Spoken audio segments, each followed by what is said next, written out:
Hi guys, KP this side. Hope all of you are doing good. This is vlog number 59 in Decoding Equity Markets with KP series. Last week for Indian equity markets has been fantabulous with Nifty going past 19,800 mark on Friday, taking us all by a surprise. And this is again setting an example that how unpredictable the equity markets are and how dynamic these markets are. And there is no point wasting your time speculating where markets are going. When most of the technical analysts were quite clear that this time Nifty may test 19,100 and 18,800 levels, we have seen a sharp rally in Nifty, not so supported by Dow Jones. That was a little bizarre. The Dow Jones during the week has been sluggish. For a couple of days, it showed good momentum on the upside where the numbers went up till 34,800 mark. Then it started dipping down, but Friday closing was looking comfortable with Dow Jones closing above 34,500 levels. Also, if you look at the macroeconomic scenario, especially the surge in crude oil price was one thing which was worrisome, but it hardly had any impact on the equity markets. How to go about things from here on, what all has happened in last 1 week, should we be careful with our investments, should we stop looking for mid cap and small cap stocks at this point of time given the wild upside that has happened in mid cap and small cap, how cautious you got to be, will there be a continuing rally from here on, or will markets take small hiccups in between? All this we will try to discuss in today's video. Okay, so let us start with China's discussion first, then we will move on to US discussion. I don't have much to discuss today, but whatever points I have got, they are important points. Then we will come to India, and then I'll just give you a small understanding on indices, how they are placed right now, and then I'll give you a couple of stocks. Last week was good as far as my previous stock recommendations were concerned. I think Team Lease I have already told you, but Team Lease now has gone past 2650 levels, which was my first, if you remember my first video, those were my original targets given for Team Lease, which has also been done now. Apart from that, I recommended Page Industry. It went past 40 to 500 levels. Affle was another IT consulting stock which I recommended. Targets were done on Friday. Geo Financial Services targets were also done. So a lot of stocks targets are being done, but then like I told you, when markets are doing upside, it doesn't feel very what do I say, it doesn't feel very special if your targets are being done, because then definitely good stocks are always a good thing to do, but when markets are showing you a good momentum on the upside, some credit will always be taken away from you, right? So but we have to be very safe with our investments. We have to go only for the quality stocks, guys, and this is that point of time in equity markets, especially for Indian equity markets, where chances are very high for people to get carried away and look for stocks where you can catch the momentum, and that is where we may fall prey to these markets. So we have to be very cautious about that. You have to still hunt for quality stocks. If you fail to find any, better to wait and let some stocks come in your comfort zone where you prefer to buy these stocks, rather than you feel you have missed the rally and now you try to catch hold of this rally by buying stocks at higher valuation, and then suddenly seeing the fall in the markets, and then you caught hold of these stocks at higher valuations, and then you have to wait for your time when stocks will revive again. So this is how the equity markets are. 5 days back, when things start looking very comfortable in the buying zone to you, and suddenly a sharp rally comes in the market, and suddenly you start finding things in an expensive zone. and you try to shy away from the markets for the while. Yes, it can happen. It can happen. Very small price actions in the markets can give you a different perspective about the market altogether.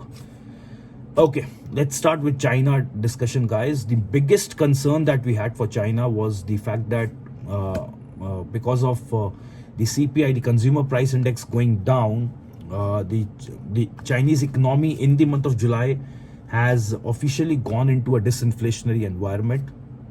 For the month of August, there is a breather for China because the CPI has rebounded in August by 0.1% year on year.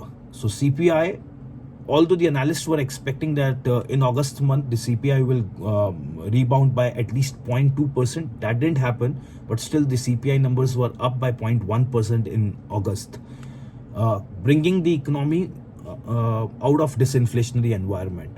But that does not mean that they cannot again go into disinflationary environment. The overall macroeconomic risk factors which China is exposed to will still hold good, but for the time being they have come out of disinflation.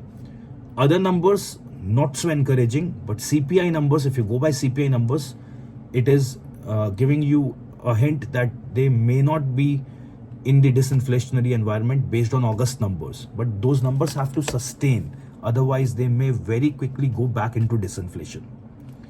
Their exports have fallen in August by 8.8% year on year, and this is continuously a fourth month of decline in exports. Bad news. Producer price index has contracted again in August by 3%. It is 11 months back to back where the producer price index has been declining. Another bad news. Imports are down by 7.3% year on year. However, estimates were there that the imports will fall by 9%, but actually imports have fallen by 7.3%. Now, if you look at all these numbers, only CPI data to some extent is looking positive. But apart from that, if you look at their exports, their imports, their PPI, everything is giving you a clear-cut indication that the economy in China is shrinking. Now, one very, very important question over here is, with Chinese economy, which we have been talking since so many videos, with Chinese economy going into a contraction mode, how risky is it for the globe? So if we talk about, I have already explained it for India. For India, it is a double-edged sword because Chinese economy not performing to its best will create some opportunities for India as a country that we are already seeing, especially in the semiconductor chips manufacturing part. Many more industries will benefit if China is not carrying out the production or manufacturing. But at the same time, your own exports will go down if there is no good consumption shown from China's side, right? As far as the US GDP is concerned, guys, it will only go down by 0.1% in 2024 and 0.2% in 2025 if China is going into a disinflationary environment. Wells Fargo, they are the ones who have done this analysis. So if we assume that their analysis is accurate or even close to accurate, then US GDP is not going to be impacted much with China going into disinflationary environment. This is actually good because we clearly know this, that US equity markets somewhere or the other set the tone for overall equity markets globally. And in this scenario, you can clearly see that US markets probably will not have a lot to lose on its GDP front if China is not doing well.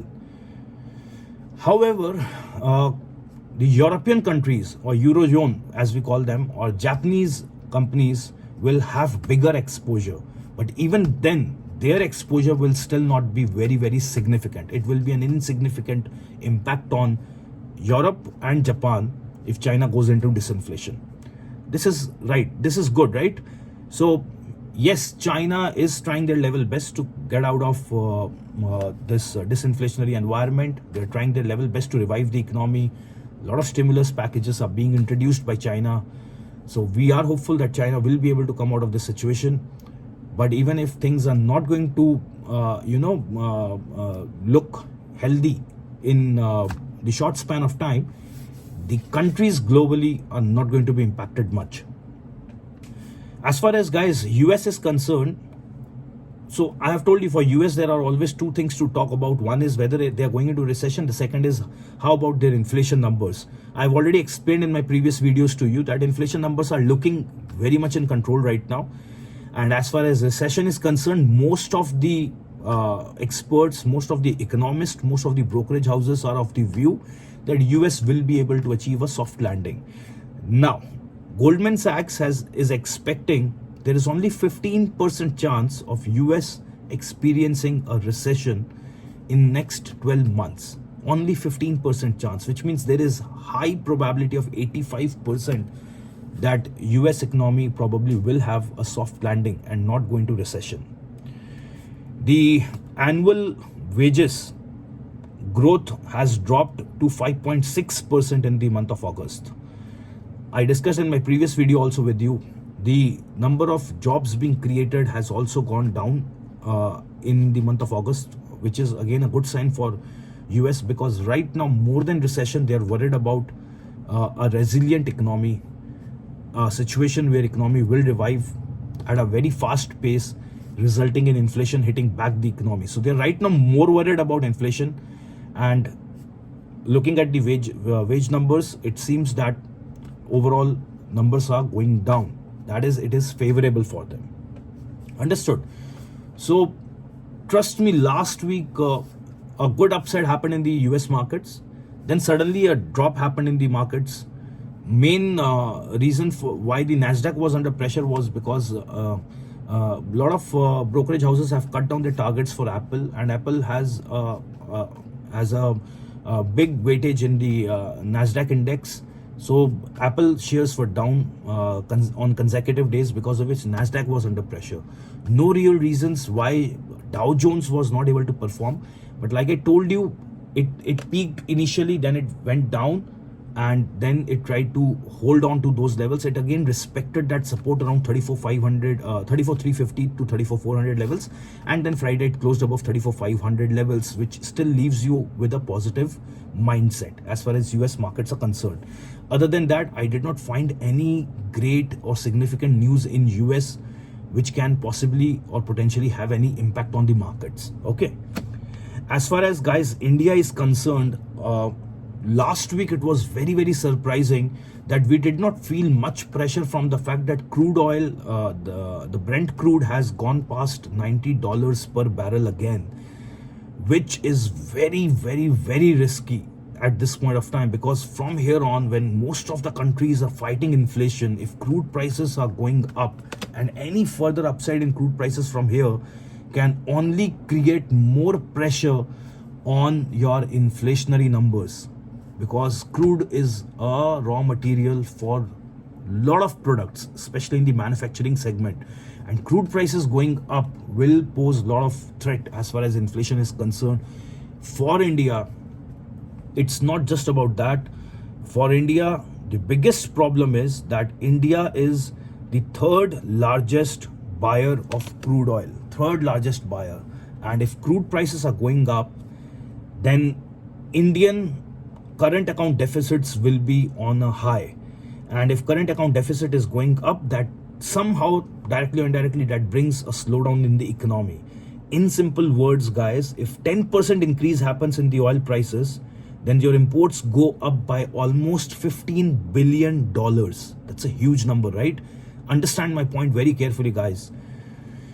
I have posted this on my WhatsApp. If you remember, on Friday, whoever is connected with me on WhatsApp, I have posted it on my WhatsApp status that somehow the equation is not looking good, where Nifty has gone past 19,800 mark and Dow Jones is sitting close to 34,400, 500 levels. Because when Dow Jones is close to its support, that major support, ideally speaking, I'm not saying anything whether markets are expensive or not, I'm not talking that, I'm talking logics with you. Ideally, the support zone for Nifty should be close to 19,200, 250 levels. Being very optimistic about Indian equity markets, a comfort comforting zone for Indian equity markets with this week closure would have been somewhere around 19,500 to 550 levels. 19,500 to 550 levels, which means that extra 300 points rise which you see in Nifty is giving me personally some kind of discomfort, because I understand how important is crude oil prices to India. OPEC plus bloc have extended production cuts for crude by another 3 months, putting pressure on supplies, thereby the prices going up. If crude prices further go up, it will lead to current account deficits for India. Your import valuations will go up. Your rupee depreciation will also happen. The rupee, which is right now standing close to 83 against dollar, has very high chances of going and hitting new highs of 85 against every dollar. It's a bad thing. I'm not scaring you right now, but this is one thing which needs to be taken very, very seriously. So we have to be very careful as far as crude pricing is concerned, and any further increase in crude prices is only going to make you more and more discomfortable with equity valuations. Believe me on this. Believe me. One more angle to this is, if China goes very, very strong with its stimulus packages, it is only going to revive their demand. And the kind of demand which they have is only going to put more pressure on crude prices. Crude prices going up when there is a slowdown in Chinese economy, the second largest economy in the world. You can understand, if China revives, what kind of pressure will it put on crude prices with supplies being constant. Think about it. So all I'm saying is, when numbers don't give me a very comfortable picture, it's better to take a back seat and go slow with your investments. Just because a lot of PSU stocks are going up, just because some defense stocks are going up, some stocks are showing you 5, 10, 15, 20, 25, 30% upsides in one week, and now you suddenly want to catch the rally. I personally would try to stay away from such stocks. Because somewhere there has to be some merit in buying. There has to be some logic in buying stocks. So if you have been following my videos, you know how seriously I take the crude prices. Right now, the situation as far as crude pricing is concerned, it's not giving me a very, very comforting position. That's what I want to say. If crude prices go down, then yes, things will start looking good. But the speed at which Indian markets have picked up in last week, so my simple way of analyzing markets is, when I see some upside in, whether it's in market, whether it's in indices, whether it's in stocks, and I try to answer the question why. If I get an answer to that, and if that's a convincing answer, it's okay. If I'm not able to get a convincing answer to that huge rally, because in the downsides I speak with a lot of thrust, right? I speak with a lot of punch in my talks, that गिरने का कोई reason नहीं है तो आप खरीदिए. Similarly जब market ऊपर जा रहा है at a very fast pace, ऊपर जाने के लिए भी कोई रीजन चाहिए. On the contrary, if there are reasons that markets should be under pressure, उस समय अगर मार्केट ऊपर जा रहा है, then you got to understand that markets are somewhere behaving irrational, and when markets are behaving irrational, you got to exercise a lot of caution. That's all I am saying. Okay, so I'm not scaring you people. I'm not saying markets में बहुत जोर का dip आएगा, but all I'm saying is, if I have been saying this continuously, and I may be proven wrong with this, and I've told this in my post also, that if I'm proven wrong, I'm happy with it, because even I'm going long on Indian equity markets, right? So, but based on my own analogy, which I use from understanding the markets, my simple understanding is Dow is still sticking to its consolidation zone of 34,400, 500. Nifty should have been somewhere between 19,300, 350. Max to max कितना हो सकता है? 19,500, 550. 550 से 825 question mark. I am not able to understand. Reliance and Nvidia. Nvidia is a US chip maker. Both are entering into tie-up. So the India's heavyweight, the company with highest market capitalization and US chip maker Nvidia. Nvidia is one of the most renowned companies in this segment. They are setting up, they are going for a tie-up and setting up operations for development of AI. Okay, so that is another good news, and that is one reason why I personally feel Reliance is a very, very good buying opportunity at this point of time. And if Reliance is going to show you any momentum in the coming week, then it's very high chances that markets will stick in this zone of 19,800 plus, and it can very well go past 20,000 also. Because Reliance ka, TCS ka, no, I'm talking the bright side. If I scared you, I'm sorry for that. But now let's talk about the bright side. The participation hasn't come much from Reliance, Infosys, Bajaj Finserv, Bajaj Finance, okay, has shown some rally, but still, these are the big, large cap stocks with good weightage in the indices. They have not participated in the rally much. HDFC Bank, when these stocks start participating in the rally, absolute bonkers. Like, I don't understand where markets are going then. Probably we are then heading towards 20,500 plus. Because these large caps, which so much deserve to participate in the rally, haven't participated yet. I'm repeating the names: Reliance, TCS, Infosys, Bajaj Finserv, Bajaj Finance, HDFC Bank. They haven't participated. Kotak Bank, they haven't participated in the market rally. And if they start participating in the market rally, forget about mid cap and small cap. These stocks alone will take the market past 20,500 levels. They will, because their upside is still due for long time now. Long time. Okay. So this is one good news. Rising GDP data that India is presenting now. There is a small diplomatic, what do I say? There's a small politics being played over here. Now, I don't know if we should trust this news or just let it go. But there is a US Bureau of Economic Analysis.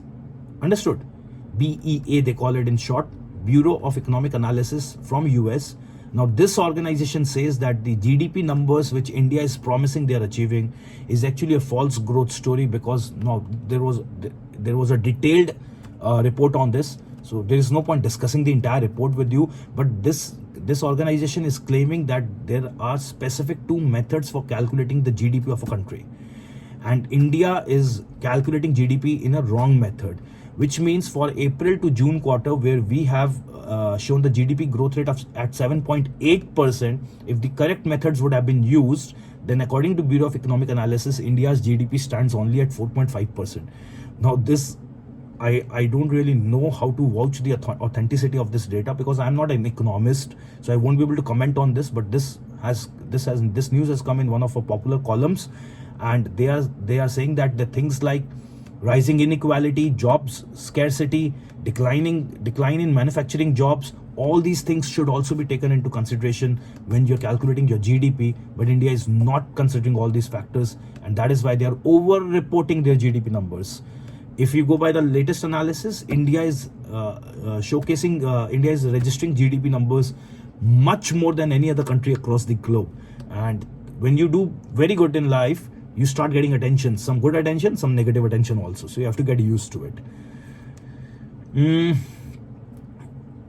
The cash reserve ratio, which the banks were supposed to maintain to reduce liquidity from the markets. Now on Friday, the Reserve Bank of India has come up with its comments on this, that the incremental cash reserve ratio which the banks were supposed to maintain, they will not have to continue with the same 100%.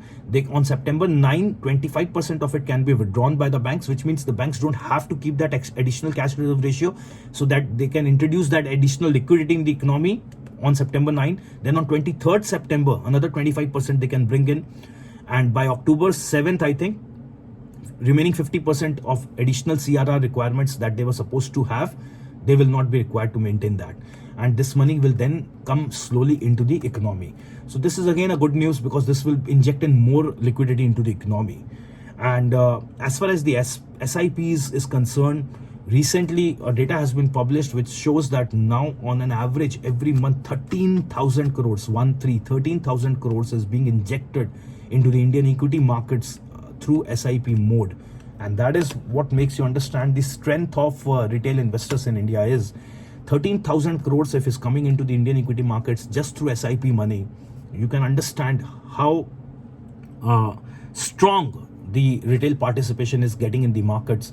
And that is one reason why, we are not exactly mimicking the global markets right now, and Indian markets is not just now dependent on the foreign institutional investors, or even for that matter domestic institutional investors, because retail participation is slowly and steadily increasing. So that is one good news. Okay, so I have already discussed a lot with you about the indices. Dow Jones around 34,576 is looking very, very comfortable, guys. I have no negative sentiments about the markets right now. I've told also in my last video, till the time Dow Jones is able to sustain above the 34,200, 300 levels, I am very much comfortable with Dow Jones. But my main confidence will get back in the markets only when Dow Jones is able to close comfortably above 34,800, because that is when I feel it will start moving back to its 35,200, 300 and 35,500 levels. That is when I will also be convinced on Nifty going past 20,000 mark. Do I see correction in the coming week? Probably not. But if crude prices are continuously going up, or there is pressure from US front where Dow Jones is going down below 34,200 levels, I think Nifty will again try to retest 19,500 levels very quickly. Any suggestions from my end? Try to avoid small cap and mid cap, especially the ones which have rallied like 10%, 10 times, 5 times, those kind of stocks which have, the stocks have a low of 500 and they have on the upside gone up to 2,000 rupees. Stay away from those kind of stocks, especially the stocks in the aero sector and defense sector. Those kind of stocks you have to avoid.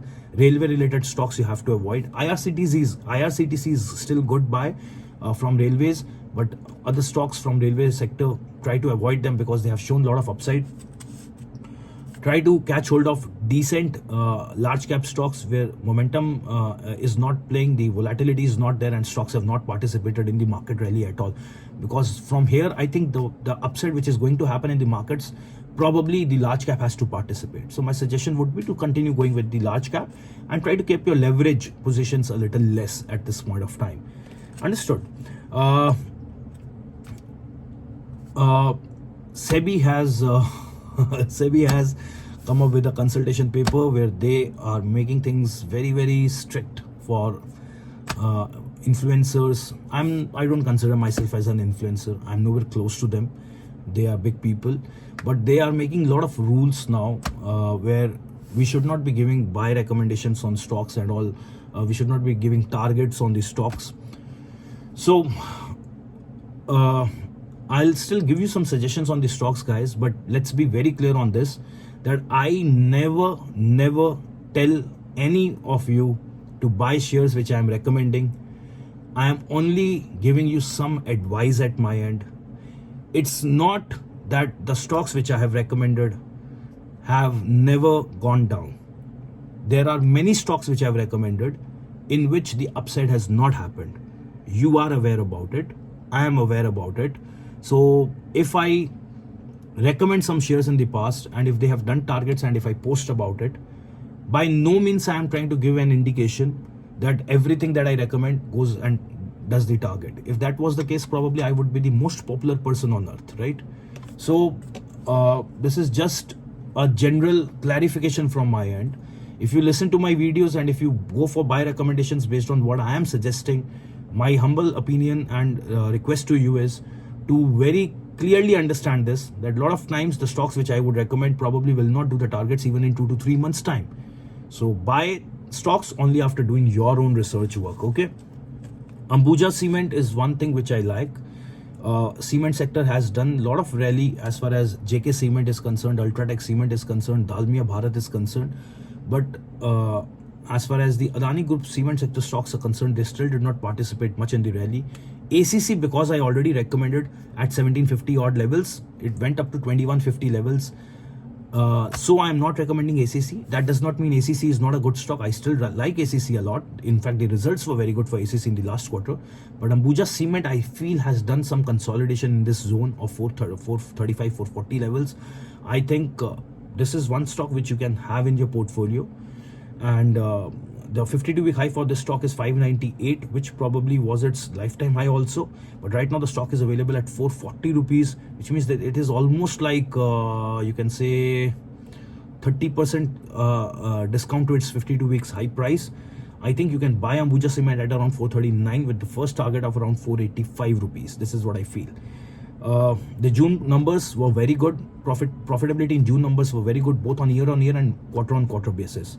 So this is one stock which I feel you can definitely consider buying. The second stock is Avanti Feeds, which again I feel after June 2022, it is now that in September 2023, which means almost after 15 months, the stock has gone in that zone of 440 odd levels.